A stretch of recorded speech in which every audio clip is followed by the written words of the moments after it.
When it comes to having the right attorney in your corner, you want to have a proven winner on your side, and Russell Dutch Boyd of VegasCounsel.com knows how to win in Las Vegas. Boyd graduated at 18 years old from law school and is also a 3-time World Series of Poker bracelet winner. And no matter what legal challenges you're facing, Boyd will help you through it all. As a litigation attorney, he covers multiple areas of law, including personal injury, business law and startup, cyber law, and crypto clients, and whatever else you might need to navigate the legal waters of Las Vegas and beyond. Just visit VegasCounsel.com to set up your free initial consultation today. That's VegasCounsel.com and let Dutch Boyd help you win today. Once again, that's Russell Boyd at VegasCounsel.com.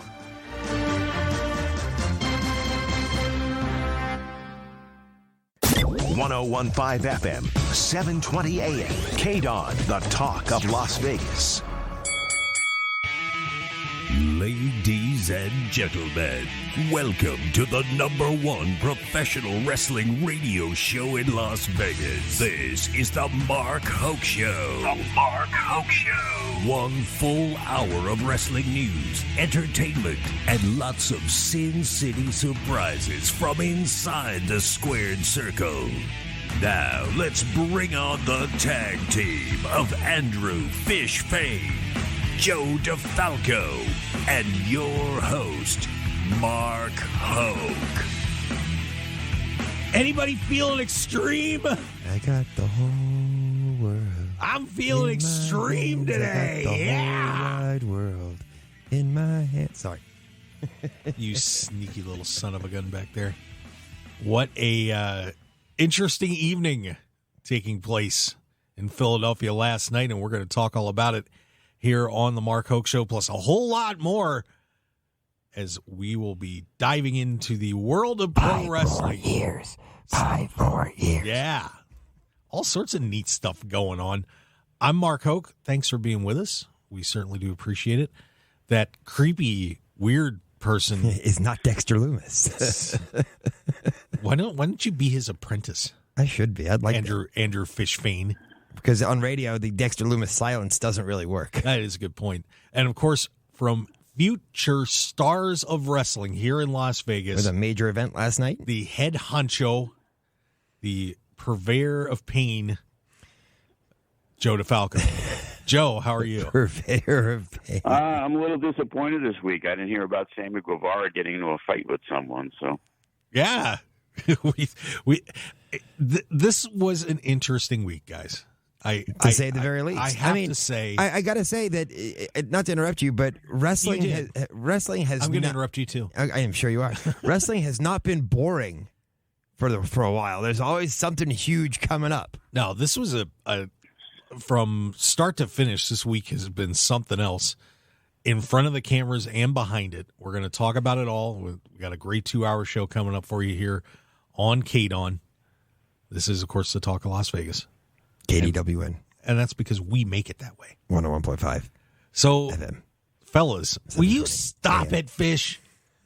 Joe, you got to come in the studio and kick his ass. I think we can just say that. So I can hire somebody for you. That's about it. It'd be a fight pit match between me and Joe. Get Vandergriff in here. He'll twist him like a pretzel. And I could take Vandergriff. You could not take Vandergriff. Not a problem. You would be a plus 9 million. And I'd still win. To take Bet Vandergriff. Me. If you don't know who Matt Vandergriff is, by the way, because as people do listen to this show around the world, we have been downloaded. I think it's up to 55 countries they love us now in the or Philippines. something like that. Matt Vandergriff is, of course, an indie wrestler who does a lot of work for Joe. And Joe, he's your No Limits champion right now, correct? Yes, he had another exciting match yesterday, beating one of the Suavecitos. But we had a really good, solid show yesterday. It was like, oh, I didn't realize it was against Extreme Rules. I hate when that happens. But we drew pretty well for an FSW Arena show. And, you know, Danny Limelight was there, too. He's kind of back. Awesome. He is great. So, I could take yeah. Especially on the microphone. It's like he reminds me of an early, I guess now back to LA Knight, when we first heard him grab a microphone. It was like people didn't like him, but they would all be quiet and listen to what he said because he was so entertaining on the microphone. And it was like Danny Limelight's that guy that you see him, that the experiences of him working AEW and then moving to MLW really puts him in a different light with the average independent wrestler, and now he's pretty much a mainstay at New Japan Strong, which a lot of FSW talent is. He ended up working with Jacob Austin Young, who just worked the New Japan show, and found out he's not going to make our big Rumble Against All Odds show because him and Gregory Sharp are heading back to New Japan Strong. So awesome. There's so many of our guys that are working it. Yeah, I mean, Vandergriff and Limelight are, to me, are two of the guys out there on the indie scene, by the way, that you have to see. And the fact that they are not in, like, completely signed with AEW or WWE at this point shocks me because they're that talented. That was supposed to be our Mecca match, but PCW in California stole the match on Friday, so I just didn't want to. Not because any of our fans would have cared that it happened Friday, but it's like always trying to get that fresh matchup. So Matt Vandergriff's actually wrestling Kenny King at the Mecca. So ooh, there you go. That's going to be. I'm telling you, I could take Vandergriff. I'll put my career on the line against his belt. Last time, if anybody put their worth in Jay Vidal, who put his career on the line against Matt Vandergriff, he would have been a loser. That's correct. So. Watch what you say, Fish. Of course, Fish is thinking 30 seconds and done, but we won't get into his personal life. Anyway, so let's get into this Extreme Rules thing, guys. A wild night in Philadelphia. The only thing that mattered was the very end when Michael Cole thought they were off the air. Yeah. Oh, okay. Well, let's run down through the card and talk about what happened. Also, we can talk about the broadcasting switch-ups they did, which I thought was very interesting in WWE. I have a whole list of topics. Oh, okay, good. All right. Why don't you let me lead the show here instead of jumping me all over the place here, buddy? A little hostile. Getting a little hostile. Fish has got this Angels jersey on, and I think it's making him a devil over there. Go ahead, drive the bus, sir. I'm going to drive the bus, and you can jump out the windows. All right, Mr. Crandon, be your bus driver. Anyway, so going down through the Extreme Rules card, first, I do want to mention real fast the Dexter Loomis and Miz vignettes with Gritty, the mascot of the Philadelphia Flyers. I got to say, I really do enjoy what Dexter Loomis is doing with this. I'm looking forward to him getting into the ring. I mean, I would say that the best part about it is he's done it all and he has not said a word. He hasn't said a word. How do you get over and not say a word? That is amazing. But some good little pieces there with those guys, and it's good writing for him. Gritty beat up the Miz at the end. Got a kick in, which was nice. So of course I'm a Flyers fan, so I got to mention Gritty. Gritty's awesome. He is the best mascot in sports. Well, he's going to be the best thing about the Flyers this year too. So well, you know what? Beggars can't be choosers, as they say. A pretty good match kicked things off last night. We had the Brawling Brutes taking on Imperium in the good old-fashioned Donnybrook. Thank you. Good old-fashioned Donnybrook. There you go. Pretty solid match to kick things off. A lot of good spots, and the Brutes had to finally win one, didn't they? Yeah, I mean they've been. I think that was kind of the giveaway to those guys in this feud because Imperium's going to come out on top. Obviously, with Gunther as the Intercontinental Champion, you certainly are seeing Sheamus win that belt. But it's been a lot of fun watching these guys wrestle. That might have been the most impressive part about it is after the physicality on Friday night on SmackDown between Gunther and Sheamus to see them come back out on Saturday and do it again. Yeah, and the one thing that started to bug me a little bit in this match though was some camera angles were not well placed, and you saw some things that you really didn't want to see with some spots. I mean, we all know that you're not totally hitting somebody and things like that, but when your camera's on the one place that you can see a clear gap, and they did that like 3 times in this match, it kind of broke it up for me. But overall, I thought the match was good. I mean, Joe, what do you think about these guys? Should they keep this thing going? They might as well. That both teams were, not really over other than the main guys. And now they've actually had have butch people care about. It was like, wow, it took a long time because, Pete Dunne was somebody that people expected big things from, and then everybody was kind of crapping on, Butch, changing the name. And for a while, he was pretty much doing nothing. And then when they got the third member back, it really put that feud over the top for whatever reason. It's like now they love Sheamus again. And it's, and it's difficult for him because he's so many times back and forth, heel face, that you kind of, shake your head and just like, yeah, whatever, Sheamus. But he's put himself in a good position, and he seems to be enjoying himself. And I guess he's having a lot of fun, beating each other up with Gunther.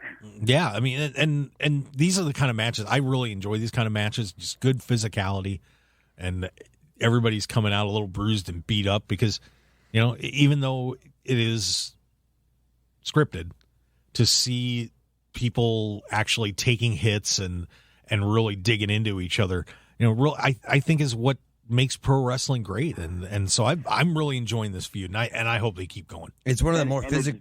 It's different, in 2022, the style of wrestling has changed, and we like to do that. We always call it, whenever we get back to those matches, we call it the Battle of the Bruiserweights, and it's like that's what we're doing in Mecca. We're doing Toa Leona, who's wrestling Tito Escondido, and that's going to be like, big boys just beating the crap out of each other, like Japanese style, where it's just strong style and hit each other as hard as you can. And, if somebody accidentally hurts somebody, they apologize backstage, but they don't worry about it in the ring.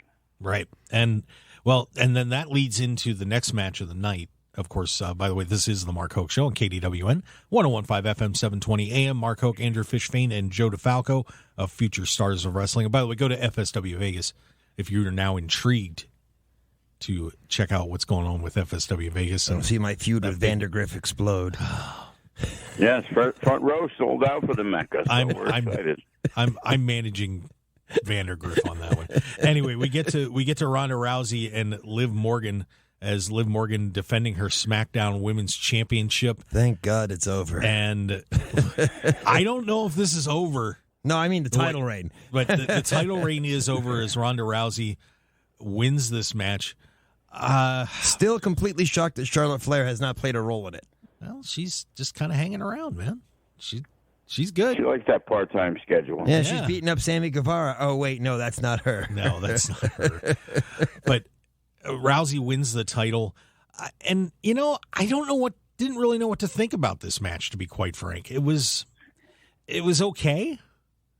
But I think more of it than anything was the tease at the end that Liv Morgan brought a decorate. Now, you got to picture this if you guys don't know who Liv Morgan is that are listening.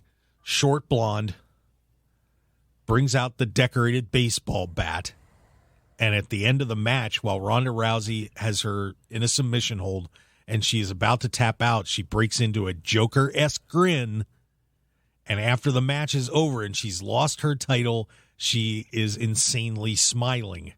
Like Harley Quinn. That means a change in character is coming. Mm-hmm. So she's going to go with Bray Wyatt. So that to me... Oh, go ahead, Joe. I was going to say, the thing is, though, it's like, okay, so does that say, hey, we're smelling a heel turn, but it seems like they were smelling the heel turn on Ronda Rousey. So, like, is both of them turning heel after the match? Well, what seemed very bizarre to me about Liv Morgan is she was so beloved as the underdog, but as soon as she became the champion, everyone turned on her and hated her. And she didn't do it. She did nothing to change. It's just she became champ and she was hated on. Well, but here was the mistake that got made with Liv was when they had the rematch. If you remember right, Liv was in some sort of vertical armbar with Ronda Rousey. And the finish was that Ronda had her shoulders down, but Liv tapped and the referee didn't see her tap when the 2 count hit.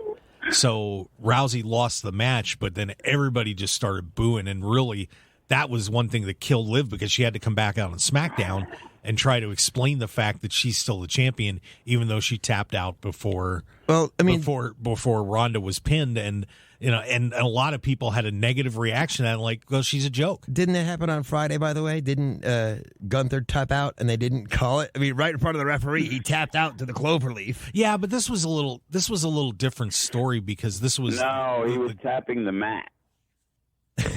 He wasn't giving up. He was tapping the mat. He was reaching for the rope, and he missed, and he tapped. But it wasn't really a tap. And by the way, that's the only fight Sammy Guevara might be able to win is if he fought Charlotte Flair. But I digress. I don't know. I think Sammy could beat up pretty Peter Avalon. I think Charlotte would kick the crap out of Sammy Guevara. That would get ugly. But I think it's interesting. Of course, Ronda was just in super heel mode at the end of the match, and then Liv, kind of looking like she may be flipping out. Of course, we've tried this before, haven't we, with Alexa Bliss? Yes. We've tried that. We had the crazy person with Nikki Cross who got turned into Nikki ASH. Who looks like she's going back to Nikki Cross. So do you guys think that Liv Morgan going all Harley Quinn here, which is looking like what's going to happen, is a good move for her? I think it has to be. They have to change something up because the love she was getting was gone. They got to do something to either bring her back to be universally loved or universally hated, not universally not cared about. Good point, Joe. Well, yeah, that's the worst thing that can happen. They have, we talk about with AEW with so many people on the roster. It's the same thing with the women's division. There's only so much time, FaceTime, for people to get on the show. And, rumors of whatever, Zoe Stark and a few others being called up. It isn't where there's going to be 8 matches and there's 4 women's matches. At best there might be 2. So you lose the title, it becomes a while before you become relevant again. It was like Asuka, she was ready to come back. And how long did it take for them to finally even involve her? Like months. And, when you get knocked out of the cycle, I know how it is. It's the most difficult thing. When you have somebody who's been over and they've been a champion and all of a sudden they lose, it's really hard finding a meaningful spot for them moving forward other than just trying to tread ground to have them seen on the show. But there's really nothing storyline-wise going for them. So it's just random matches. They'll get in a scramble. They'll get in a 6-man. And it's just treading water till somebody comes up with an idea for you. Yeah, and that's why I think you have to be really careful and layer these storylines a little bit as you're working your way up. You had situations with guys, I think back to like with the 4 Horsemen, and you would have Dusty Rhodes and Magnum TA and other guys, would have feuds on the way up, and you could have a fallback with those, like a Magnum TA and Tully Blanchard as an example. And ways that you could work them around a little bit more. And when you just kind of up and down, there's, you're kind of leaving a void. So, it's a great point, Joe. Speaking of one of Joe's pupils, we had a strap match last night with Drew McIntyre taking on Karrion Kross and the lovely Scarlett, who, by the way... I thought Drew McIntyre wrestled the White Rabbit. No. I really hoped that Scarlett was going to do something was they're saving sunrise it. there. They're saving it, I think. But Scarlett heavily involved in this match. But Joe, I gotta say the one cool thing, Scarlett kind of playing the role of I don't want to say manipulator, dominatrix. Yeah, I would say that was the word that I was thinking of as you were just talking. She was basically directing traffic out there with Karrion. And it was pretty cool. I mean, it was like Beauty and the Beast, just controlling what, do that, get him, do that, hit him again. And she looked amazing. I mean, that outfit was something else, but I mean, the match was terrific, but I thought Scarlett, and of course, if you didn't see the end of the match, Scarlett pepper sprayed Drew and it ended up leading to the match. Yeah. But that was the protect Drew mode. Right. Absolutely. You didn't want to have Drew lose clean. But then they should have had a traditional strap match, and that would have been perfect, The 4 corners? Yeah, the 4 corner tap. when I think strap match, well, there's no point in doing it to have a pinfall or submission. It's like that. What's the point of a strap match? Yeah. No, I will say this. It shows how off base Vince was to have, regardless of costume or anything, but to have Kross come out without Scarlett when he first came up. And the difference of him with her versus without her is massive. Well, I think that was Vince being Vince saying, I can get this guy over. We don't need the girl. I'll show you how. And then for some reason or it was the punishment thing where, because to me, Kross was the perfect Vince McMahon guy. He was a guy who had a great character gimmick. He had the modern day, Macho Man and Elizabeth, 2022 version. They could have did so much. And why they didn't is just, write a book about that. Well, I'm just thrilled that Triple H is using them correctly, at least I believe correctly, and where Kross can go from here, the sky's the limit. Yeah, and they gotta utilize her to get him over as a heel, because to a lot of people they don't know who he is. And to be thrust into a feud with Drew McIntyre, it probably bothers a lot of people. Like, oh, who's this guy? He was some goof that was wearing some gladiator mask, and now he's like one of the top 3 guys in the company. Like, how is that possible? To the average fan, I would think. Yeah, and one thing that I think stood out in this match, too, that was a trend throughout the evening was more physicality.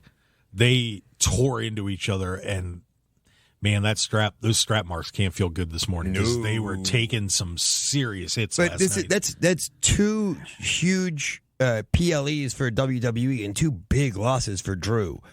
Is this the end of Drew's rise at the top? That is it's similar to Rollins. It's like, again, he takes another big pay-per-view loss. I know he beat Riddle in one of the matches, but how many losses has Rollins absorbed? But he's still perceived as a top guy. Yeah, agreed. Yeah, no, okay. Yeah, and, well, the one thing that happened last night with all that brutality in there, if somebody beats you up like that, you might need a good attorney. Oh, good Lord. So you want to give my buddy Russell Dutch Boyd a call over at Vegas Council, because Fish loves my transitions. But seriously, if you're looking for a great attorney, give Dutch a call. All you have to do is go to vegascouncil.com, specialize in business law, intellectual property, personal injury, like poor Drew. And I mean, she assaulted him last night. My look and sound of disgust has absolutely nothing to do with Russell Dutch Boyd, who is absolutely a phenomenal lawyer. It has everything to do with the transition to get there. Yes, thank you. I'll have to give Ace Steele his number. I think he needs it. He might need it too. We mentioned that before. But personal injury, crypto law, which is really important right now, he's got you all covered. He's a personal friend of mine too. You can trust him, and he's going to take great care of you. You sure you want to mention that part? Well, sure. And of course, he was a 3-time World Series of Poker bracelet winner. And now we get to the crux of the matter. Give you poker tips as well. So yeah. that alone is worth the price of admission. He might charge a little extra, but go to vegascouncil.com, because those complex problems demand creative solutions. That's what Dutch Boyd is going to do. Very nice. All right. So when we come back, we're going to Where are we going? Well, we're going to finish Extreme Rules. Well, we got to take a commercial break, but we've got. Oh. and the one thing that wasn't on Extreme Rules that we need to discuss as well is the whole bloodline and the amazing work by Sami Zayn. Yeah. Where was the show held?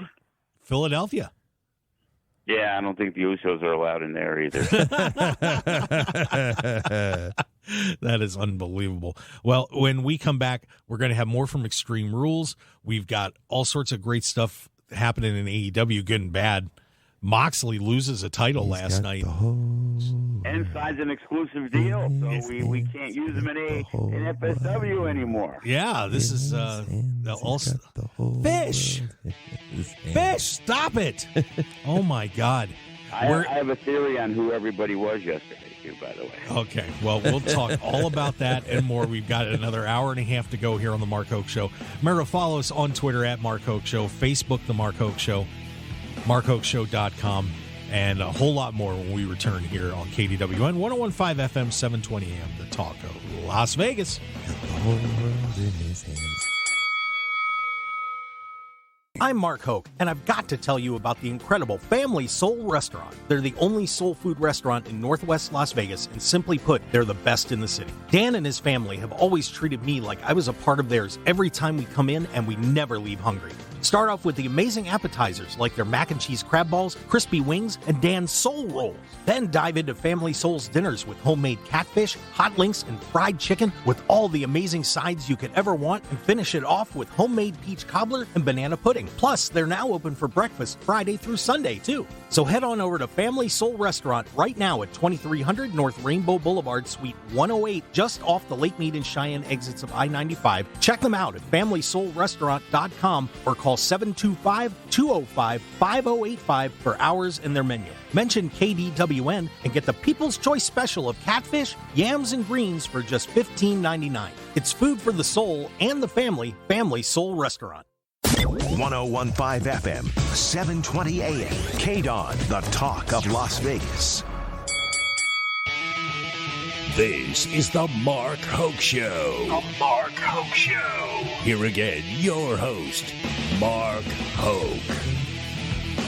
We are back, and Fish and I are fighting about it. Fish, if you do that one more time, Angelo, the mic gets turned off. Producer Angelo, I have given you permission to actually do something in there. Turn it up, actually. Yeah, turn off Hoke's Mark. Stop it. But Fish and I were in here arguing about sports. Of course, I'm Mark Hoke on the Mark Hoke Show, the best in pro wrestling. Andrew Fish Fain, Joe DeFalco, future stars of wrestling. Yes, I hit my first wrestling bet the other day on Bet Online. What'd you bet? Plus 350 on Frankie Kazarian beating Mike Bayley. I'm not going to say I had any inside information because it's wrestling, so it isn't like the results are known in advance.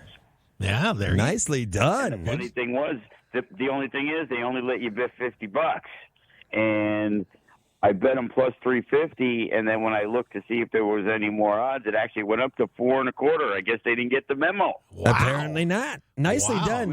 I'm going to become a millionaire betting wrestling. So call 1-800-JOE-WINS and I'll give you. So, but here's the strategy: you check in with Joe DeFalco, with future stars of wrestling. Maybe buy a ticket for one of the shows, or head on over and check out all his training and everything else. Promotion like that: buy a ticket, get a free wrestling pick. I think that's terrific. And then you know what you do with that pick? You go to betonline.ag and get an account, and you have a 50% deposit bonus up to $1,000, and you can bet on wrestling and everything else. And all we need you to do is go to markhokeshow.com and click on one of those huge banners there that says you can bet on wrestling. Get your account, sign up through there, and go make some money. It's betting on wrestling. Come on, you guys. And we're giving you most of the winners. You can also bet on snooker. That's a lock right there. When you know, you know. Like I almost pulled the trigger. I almost bet 200. You can only win 50 unless you bet the dog. But I could have bet 200 to win 50. Like I was pretty certain Karrion Kross was winning. Yeah. So, I mean, and you can bet on everything on there too. Like I just pulled some snooker odds up today. Believe it or not, you can bet on snooker. And there's a snooker match where one guy's a plus 1341 and the other one's a minus 3091. Yeah. I mean, could you imagine if any day? I mean, you can make some money. So, and of course, you can bet on the NFL and everything else too. So, you want to make some bets today and get a real nice sign-up bonus. 13-point teasers, Fish. 31-0 last week. Wow. 32-0. 32-0. Any idiot could have won if they just bet a 13-point teasers. Best bet in football history. You know why they're so good? Because the Vegas sports books don't even let you bet it. There you go. So absolutely. Get your account through the markhokeshow.com. Click on there, go to betonline.ag and make some money. And I suggest that you bet on Fish winning the Manager of the Year bet that he has with Hoke. To watch Hoke have to do 5 push-ups on air when Brandon Hyde does not win Manager of the Year and Terry Francona does. Yeah, we'll see. We'll see. All right, let's get back to wrestling, boys. Okay, so continue on Extreme Rules. Got the whole world. Gonna hurt you. Bianca Belair and Bayley in a ladder match. And I was shocked by the result of this match. Some more outside interference. Unfortunately, that was kind of a trend. WWE's been doing too much outside interference. Again, I was also shocked that there was nobody to help Bianca either. No, but they kind of set that up because they had beaten up Asuka, Right, and, which I thought and meant Alexa Bliss was a perfect way to bring back Sasha Banks and Naomi to help. Well, guess what? They're not coming yet. No, apparently not. What does WWE think it is? AEW? There you go. But I love Joe. But Bianca Belair retains her Raw Women's Championship. It was a brutal ladder match, too. They were taking some hard hits. One spot I gotta mention though that really annoyed me. I hate to do this. They did a spot towards the end where Bianca was under the ladder, was on the ground, and Bayley set a ladder on top of him. We've seen that spot. And actually I think they just did it. Was it Money in the Bank where they pinned somebody under? Yes. They pinned someone under the bottom of the ladder and he couldn't get out. Well, they tried to do that with Bianca. But there's one problem. She's a woman. She's small. So you're saying her head barely fit under? Wow. No. Ouch. I'm saying that they're saying Joe. she's trapped under the ladder. She's trapped under the ladder. Oh, wait, and I'm she's not. She's not trapped. The ladder's not on top of her. It's on top of her, but it's not touching her. All she had to do was slide, and she was out from under the ladder. She ended up doing a thing where she pressed the ladder and pushed Bayley off. But that one got... You got to suspend belief. It's kind of like, when the guys somehow wrap their own hands around the ropes and then they can't get out. Right. I understand, but you're just... You accept that as a wrestling But fan. you're looking at this... You're looking at your TV screen and saying somebody's trapped and she's not trapped. That annoyed me. But otherwise, it was a pretty solid match. But Well, maybe she was feeling trapped. I mean, she picked up both Dakota Kai and Io Sky. Sorry, yeah. Yeah, and then that was a cool spot. She had a little trouble getting it started, but that wasn't an easy spot to do. But overall, Bianca Belair winning... But the end result, guys, are you surprised at this? I was very shocked at it. Not because I don't think Bianca Belair should stay champion. It's just I thought it was time for them to give Bayley the belt and let the heel have the rub. Joe, what were you thinking on that? My thoughts are it's WWE, so they have to continue a feud. They could never just have one match. Since they got to have 14 of them, why give her the belt on the first one? Yeah, well, I guess we'll see. But I think this see Bayley not getting the belt, but yeah, I think this is going to be a good feud. I doubt this is done by any stretch. I mean, I don't know. Is this going to be the one women's match on Crown Jewel? Maybe. We'll see. But yeah, so Bianca Belair retains, and then we head to the I Quit match with Edge and Finn Balor. Of the night. It to me, it was the match of the night. Just some serious physicality in there, and Finn Balor stepped it up. Have to give credit, and they're pushing him hard. You knew that there was outside interference coming from the Judgment Day. Beth Phoenix gets involved, and of course, the finish ends up that they were threatening. They had Ripley had knocked out Beth Phoenix with brass knuckles, and the three guys were holding Edge while they were going to do it. Ripley's going to do a concerto on Beth Phoenix, and so he quit. So to save his wife. To end the match to save his wife. And and that's the only way you could legitimately get Edge with the way they'd set it up. The only way you could legitimately get Edge to quit was to do that. Right. But very physical match. I was worried that the outside interference was going to be cheesy, but actually I thought it was pretty well done. And of course, they ended up giving her the concerto anyway. Yeah, Rey Mysterio Jr. actually looked pretty good, I thought. I thought he did a decent job in there. Dominic Mysterio, you mean? Or Dominic, sorry. Yeah. Yeah. Rey Mysterio looked good, too. Yeah, but wait a minute. But Dominic did a nice job. I really... And Finn Balor was just evil. I mean, I really... That was some good evil work from him. I thought this was a pretty solid match, and it's going to keep this thing moving forward, and I think it could be fun to see what they do if you do something with Survivor Series with these guys. If Aaron Rodgers is smart, he would kidnap Giselle and threaten Tom Brady and then didn't get him to quit. I like the way you think. Wow. But who do you have on Edge's team for Survivor Series then? Edge, AJ Styles, and Ray, and who else? I don't know. They'll make somebody else Beth mad. Phoenix? So. Yeah. But you could put Beth and Rhea on the teams. Absolutely. mean, how would they not have Beth Phoenix in that match? Yeah, I mean, the thing is that both of those women are more than capable of being physical with men, as they've proven over the years. Oh yeah. So you meant in the ring. Andrew Fishbane, you bad person. But yeah, I that may be where this is going, because I'll tell you what, if you get especially if they decide to make it a War Games match, that has some potential. I wasn't that excited about the War Games possibilities, but I think that would be one that I now would be looking forward to. Especially if you started off with either Rhea and Beth or Dominic and Ray. Oh, it's the best way to get Dominic the rub right there. Dominic comes out as the lone survivor winner. Yeah, there's a lot you can do with it. So big push for Dominic.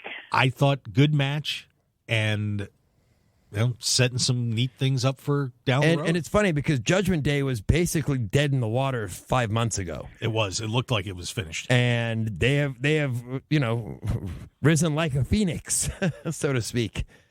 Yeah, it's funny that however Judgment Day is. What's up with that Damian Priest guy? Is he still on the roster? Yeah, he's there. He's just kind of. He ain't doing much. Rhea Ripley has kind of eclipsed him. Yeah, Rhea Ripley is like the badass of the group, if you will. Well, and honestly, I had said that I think that they should have made her the leader of the group, and she somewhat is. I mean, she's the Jezebel.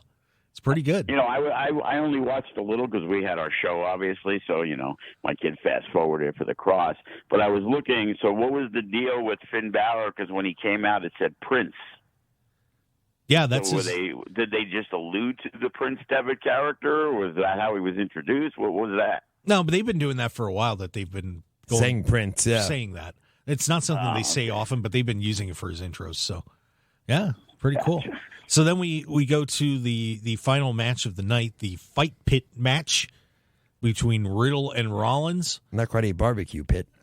No, it's not a barbecue pit, even though somebody did get eventually barbecued. But Daniel Cormier, the special guest referee. And by the way, for us, we're speculating the possibility of a Brock Lesnar Daniel Cormier match at Crown Jewel. If you saw Daniel Cormier, he's looking much more like me than he is looking like a UFC Brock fighter. Lesnar. Yes. So I don't think that's going to happen. But yeah, generally the match was pretty good. A lot of physicality in there. And he did call it relatively down the middle. Yeah, I mean, Cormier did a nice job refereeing. He held it down the Riddle. Yeah, he did. I didn't see a lot, but the finish was pretty cool. You had a tap out from Rollins. So overall was a pretty good match, but there was one fatal flaw that was going on, that the crowd was chanting "We want Bray, we want Bray" a lot, as if they were just waiting for the match to end so they could get to the Bray Wyatt. Yeah, so the crowd wasn't as super hot as you would hope for a match like this. But first, a necessary win for Riddle. I mean, Riddle loses this match. I guess the punishment for his "I can do porn" line is pretty much over now. Yeah, did a pretty cool floating bro from the Broton. It was the Broton, wasn't it? Yeah, Broton from the top of the pit. Top of the pit. That was the spot I was talking about. That was pretty cool. Not the actual finish, but that was. Yeah, I mean, nice 20-foot drop onto Rollins, and it looked like he landed in the right spot, but it was pretty close. Because of course, when Riddle's lucky that Triple H must like him a lot, because he was in that about to be canceled culture there.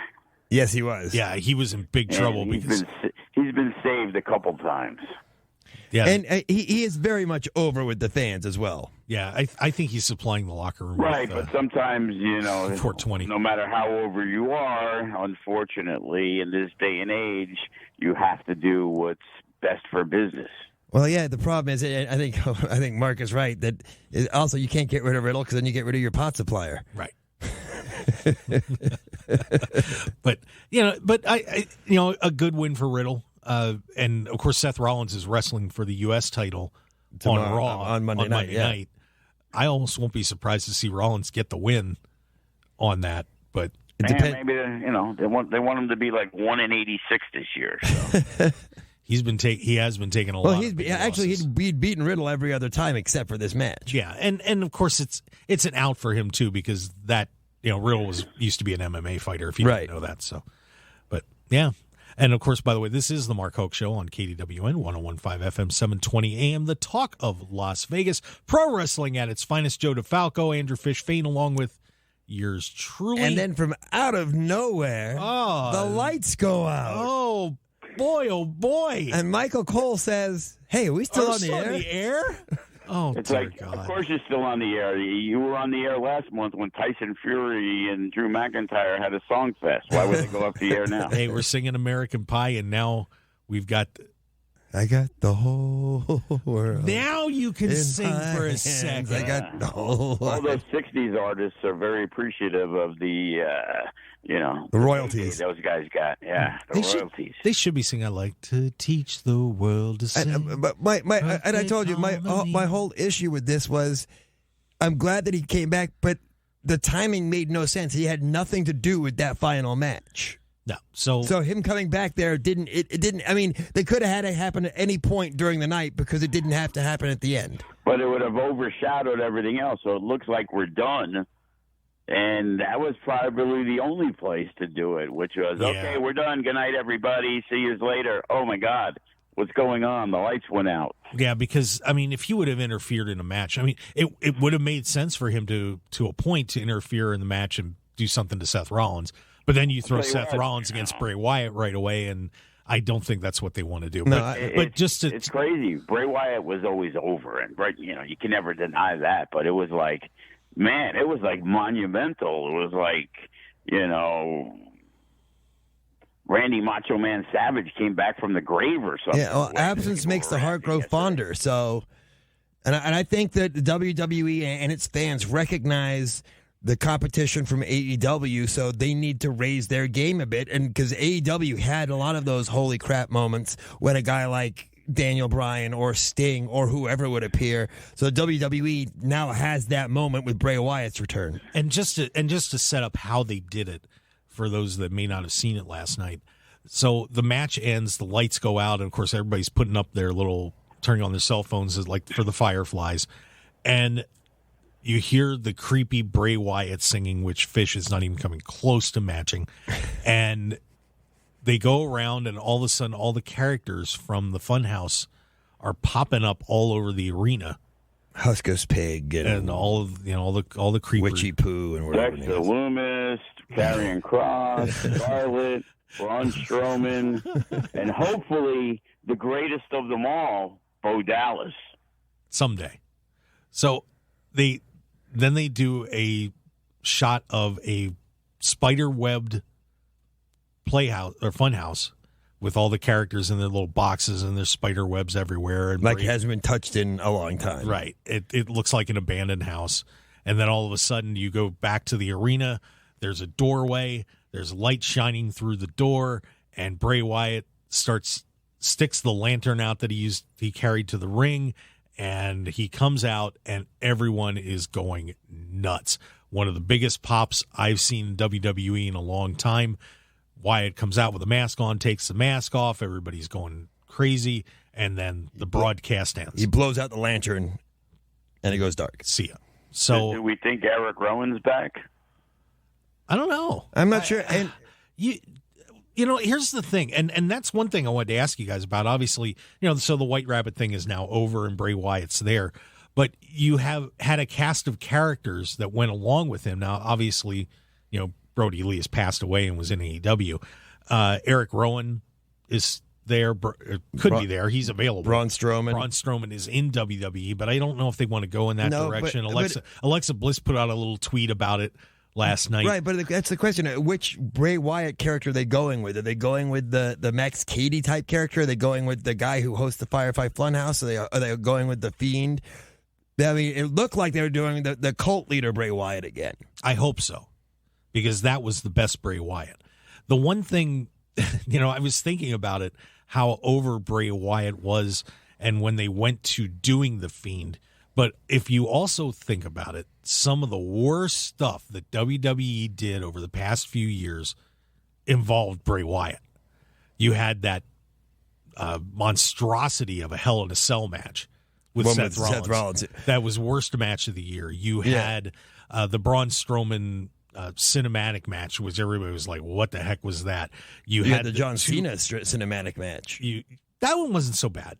It was interesting, but it was still bizarre for a wrestling match. Yeah, but of course, the WrestleMania one was out there too. That one, you had 3 matches at WrestleMania. You had the one, of course, where Cena went over that he shouldn't have, but you also had the one with Randy Orton where they did the video shots of the bugs and everything in the ring. Right. Was really bad, and then you had the Fiend one where you had the giant Jack in the Box that was terrible, and you had the him getting lit on fire on was that Monday Night Raw? I think it was on Monday Night Raw. That was just. No, I think ridiculous. it was on a pay-per-view because the next night on Monday Night Raw was the fireball from Alexa Bliss. I thought maybe I'm not. I don't know. Yeah, but so you had a lot of terrific things with him, but you had a lot of bombs in there too. And I'll tell you what, though, I think with Triple H involved, I think Bray Wyatt's going to be way more hands-on. With Vince around, they probably adjusted a lot of different things. So now we'll see, the true meaning of, creativity and having guys the freedom to go with their vision instead of somebody else's. Yeah, and it's tough when you're doing something like this because, it's professional wrestling, but you're adding a kind of a horror theme, a cinematic theme to it, and you're trying to blend that. And what I wanted to just finish on the thought is, yes, there were a lot of bad things there, but they did a lot of great things with it too. I thought the whole cult leader was by far the best character that he had played. Absolutely, and I hope as long as RoboCop don't show up to confront Bray Wyatt. no RoboCops or Shockmasters, please. But to just kind of finish the Kiss Demon. Yeah, the Kiss Demon too. but to finish the discussion on Bray Wyatt before we get to the end of the hour here, what do you do? Who is he fighting? What do you think that they should do with Bray Wyatt now that it's over and he's finally back? Well, now we gotta do something. The weird thing is when he was the cult leader, he was an absolute heel because that was a heel stable. But he's so over, you can't really make him a heel. Hey, well, you can, but he's just going to be an over heel. And who does he wrestle? Yeah, that's the question I'm going to, because you've really jammed the roster up now. You have a top pretty well established. Who does he fight? I think you put him on Raw and you have him going against, I guess, Lashley and whoever's at the top of the Raw pecking order. But is he? It's like Bray Wyatt's going to come back and feud with the U.S. champion. Like that makes. I don't see the excitement in that. Right, but if you only have one champion, and right now it looks like, other than McIntyre, you got Kross going for that championship. Are you going to throw Bray Wyatt into that mix as well? Well, and that's the thing. I think that WWE needs to do one thing real fast. Split the championship. They got to get this championship split again because... But they seem to believe it's not happening, that Triple H, that it was planned to do, and then Triple H took over, and that's not what he wanted, so... I mean, there's definitely pluses to having one champion, but at the same time, I almost wonder if you need two. You know what? Interesting feuds are interesting feuds. So the question becomes, what is an interesting feud for Bray Wyatt? It's kind of like, yeah, Strowman had some, good match with Otis or whatever, but it's like whoever thinks that Strowman's going to lose to Otis. Strowman's been brought back as this big deal, but he's plopped right into the mid-card scene. Yeah. So it's like Randy Orton coming back. Well, hey, maybe they revisit Bray Wyatt and Randy Orton. Sometimes, again, there's too many guys at the top, and then there's not enough spots to fill. Do we want to see Madcap Moss or Idiot Happy Corbin against Bray Wyatt? Absolutely not. But sometimes that's what we get at it. It's funny you bring up Happy Corbin. I'm still waiting because they have to bring him back. And his last thing, if you remember, was getting in the limo with JBL. And that's going to be very interesting what they do with that character if they do anything with JBL and Happy Corbin to elevate Happy Corbin. Yeah. Right, which means he has to get some wins now. We'll see, guys. But, that wraps up Extreme Rules. So then the second hour here, we're going to get into more of the news of the day. A lot of crazy stuff, including another fight in AEW. Yikes. Just unreal goings on. Yeah, who cares? Yeah, a lot of people do, you goon. It's AEW. Mark Hoke Show, Minor at leagues. Mark Hoke Show on Twitter, Facebook, The Mark Hoke Show, markhokeshow.com, and, of course, our podcast at markhokeshow.podbean.com is going to be a great time. in the second hour. Stick around for more here on KDWN 101.5 FM, 720 AM, the talk of Las Vegas.